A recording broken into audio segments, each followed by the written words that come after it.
পাহাড় ভালোবাসে না এমন মানুষ খুব কমই আছেন, আর ছুটি পেলেই মন চায় বেরিয়ে পড়তে। কিন্তু আনন্দের মুহূর্ত যেন নিমেষেই মৃত্যু শোকে পরিণত না হয়, সেই দিকেই নজর পর্যটন সংস্থাগুলোর। প্রবল বৃষ্টি ও বিরাট ধসের কারণে উত্তর সিকিমে জারি high alert.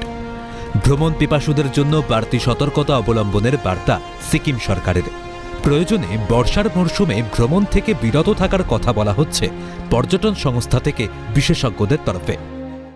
They must advise tourists accordingly, and at the same time I want to advise all the tourists that they wanted to go to Sikkim, so kindly follow the advisory and kindly be informed, so make yourself informed before going. ওই রাস্তাগুলো প্রচণ্ড ভঙ্গুর, ওগুলো ওই জীবন নিয়ে খেলা হয়ে দাঁড়াচ্ছে। তার মানে একাংশে বলা যেতেই পারে যে বাড়তি সতর্কতা বা পরিস্থিতি বা পরিবেশ যদি খারাপ থাকে তাহলে প্রয়োজনে বাতিল হোক উত্তর সিকিম। অবশ্যই, সবার আগে জীবন। 2023 সালে উত্তর সিকিমের ড্যাম বিপর্যয় নাড়িয়ে দিয়েছিল রাজ্যবাসীকে। ঝড় উঠেছিল বিভিন্ন মহলে। ভয়াবহ স্মৃতি ভুলতে না ভুলতেই ফের পর্যটকদের গাড়ি তলিয়েছে তিস্তার গর্ভে।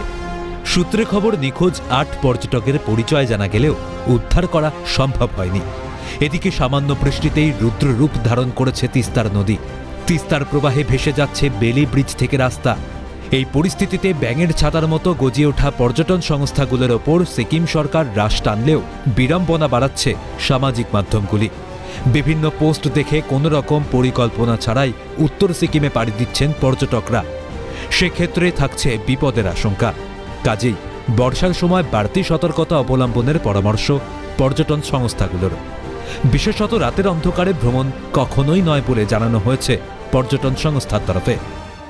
আমরা এটাই সকল ট্যুরিস্টকে অনুরোধ করব যে আপনারা যদিও বা নর্থ সিকিম যেতে চান, কিন্তু প্রপার ইনফরমেশন নিয়ে যাবেন এবং রাত্রেবেলা কোনো মতেই ট্রাভেল করবেন না। এই মুহূর্তে বর্ষাকালের মধ্যে যদি আমরা পারি, যতটা পারি উত্তর সিকিমকে যতটা অ্যাভয়েড করা যেতে পারে ততটাই বেটার। কিন্তু তার সত্ত্বেও যদি কারো যাওয়ার ইচ্ছা থাকে, তাদের কিন্তু সঠিক ইনফরমেশন এবং রাত্রে তারা কোনো মতনভাবে যাতে ট্রাভেল না করে সেটাকে তাদের মাথায় রেখে করতে হবে। এবং অর্গানাইজ ট্যুর অপারেটর যারা আছে তাদের মাধ্যমেই আমরা কিন্তু যাওয়ার জন্য অনুরোধ করছি। পাশাপাশি ভৌগোলিক বিশেষজ্ঞরা জানাচ্ছেন, সমতলের মতো পাহাড়ি অঞ্চলের নদীগুলো থেকে পলি উত্তোলন সম্ভব নয়, ফলে বিপদের সম্ভাবনা থেকেই যায়।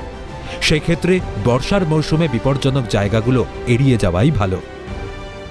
পর্যটক যারা যাচ্ছেন তারা হয়তো সেই জায়গাগুলো সম্বন্ধে অতটা ওয়াকিবল নয়, হয়তো সেই জায়গায় সেখানকার লোকাল বা ওখানে যারা সামরিক বাহিনীর যারা রয়েছেন তারা হয়তো সেই জায়গাটা বা সেই জায়গাগুলো সম্বন্ধে ওয়াকিবহাল। সুতরাং পর্যটকরা কিন্তু আমার মনে হয় এই বর্ষাকালে ওই জায়গাগুলোকে অ্যাভয়েড করলে পরে সবচেয়ে বেশি সেটা তাদের জন্য সুবিধাজনক হবে। অ্যাকচুয়ালি পাহাড়ি অঞ্চলে এই ধরনের নদী যেগুলো রয়েছে সেগুলোতে ড্রেজিং কিন্তু চট করে আমরা সমভূমি অঞ্চলে যদি নদীগুলোকে যেভাবে ড্রেজিং করা যায়, পাহাড়ি অঞ্চলে কিন্তু সেইভাবে নদীগুলোকে ড্রেজিং করা যাবে না।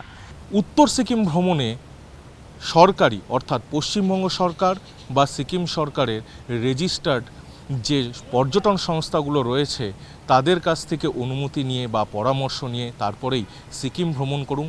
যদিও বা সিকিম সরকারের তরফ থেকে জানানো হচ্ছে উত্তর সিকিম ভ্রমণে সিকিম সরকার যে নির্দেশিকা জারি করছে সেটাকে মেনেই উত্তর সিকিম ভ্রমণ করুন।